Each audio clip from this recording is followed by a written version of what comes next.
Moving on to our last part of chapter 4 is specific career transition and tasks. So these parts are talking about career maturity.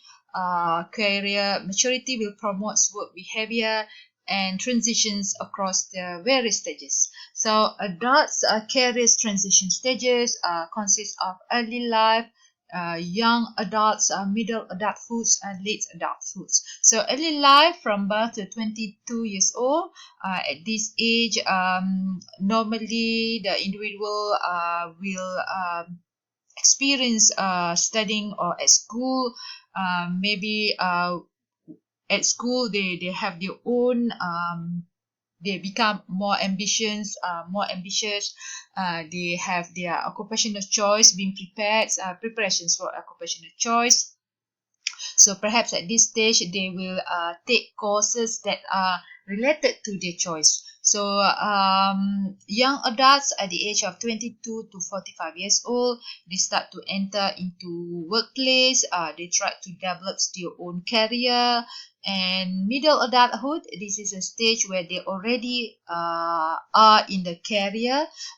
They maybe have a stable career at this point, and they become mellowings when they reach at the age of 50 and above.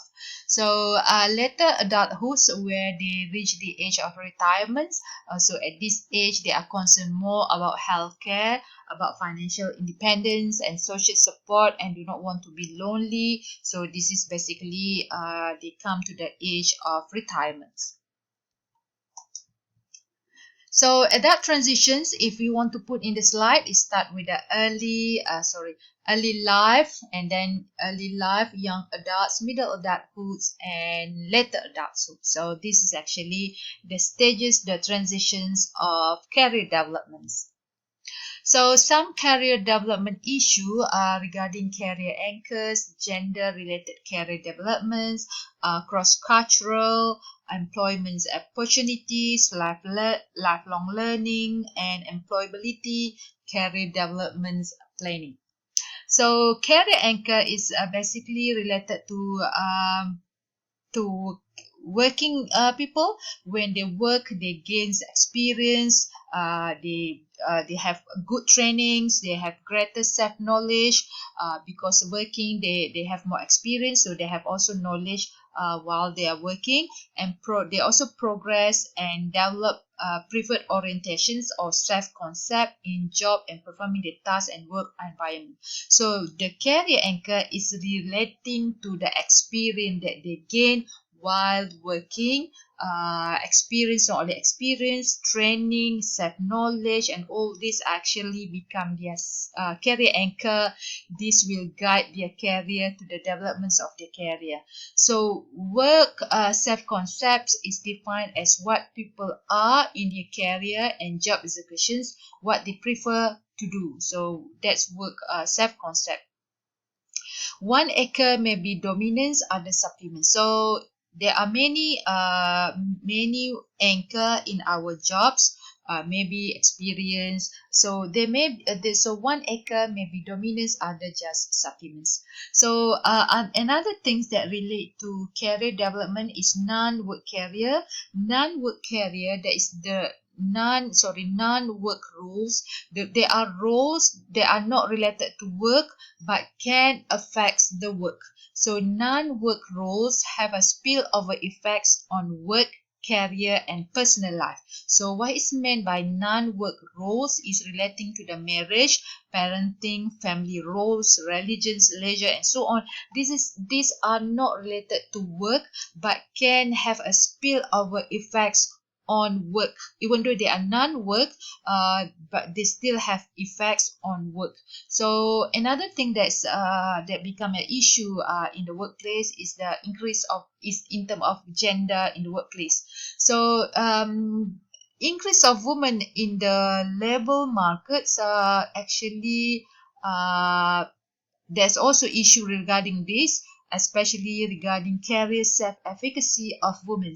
So that's because even though there are many women working in the organizations, the positions of women normally at the lower level compared to men. Men normally, the top position normally being occupied by men, according to the research. So there's a problem with career self-efficacy among women especially. So many queries whether do women actually have career self-efficacy? So do they believe in their abilities? The questions that raised about women. So change in traditional male and female, because nowadays a long time ago, male used to do their female job. Male used to do their male job, female used to do their female job.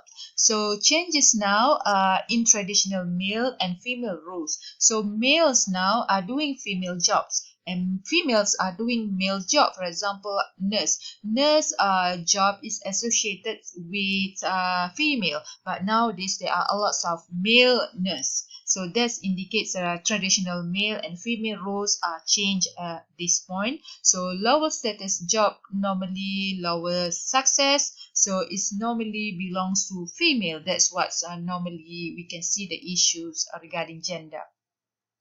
Another issues that relate to gender is dual earner and career couples, because nowadays everyone is working, male and females are working. So long time ago it's only male are working but not female. So nowadays female and males are working at the same rates. So when they get married, the problem is both are working, so they will have problem to spend time together. Or when they have children, that's another problem because they don't have times to spend times with children. So dual earner and career couples normally will experience family life psychological stress because they cannot be able to balance their life, their work, and with children. So that's the problem, that the issue that many modern organizations experiencing. Our successful career developments and success across its lifespan require lifelong learning. So we cannot say that the learn finish after we finish school or after we finish university. Learning is a lifelong journey. It's not finished after we get a job, but actually it's a lifelong learning. In order to be successful in career or in our life, we have to we require lifelong learning. So continuously we need to continuously obtain and update our competency. It's not enough just having a school degree or university degree long time ago and then we didn't even learn any more new things. So it's not good. We have to obtain and update our competency. If not, we will left behind by our colleagues in terms of promotion and so on. So when we talk about lifelong learning and employability, also relate to career resilience. This behavior aims at coping with difficult situations in career. So if we have career resilience, that means we are patient, we are resilience in learning or in doing difficult tasks, in enduring the good and the bad at work. So it's actually important for our success in career. Employability also is referring to a person that have the value, the potential, and the competitive edge which future employees may want. So what we talks about employability, we talks about chances of individual to get more to get employed if they have the values, if they have the potential, if they have the edge that many of the employers are looking for. So it is important to enhance our employability competency so that we have more edge. We are being looking for by many of the organizations to be hired. Okay, that's it.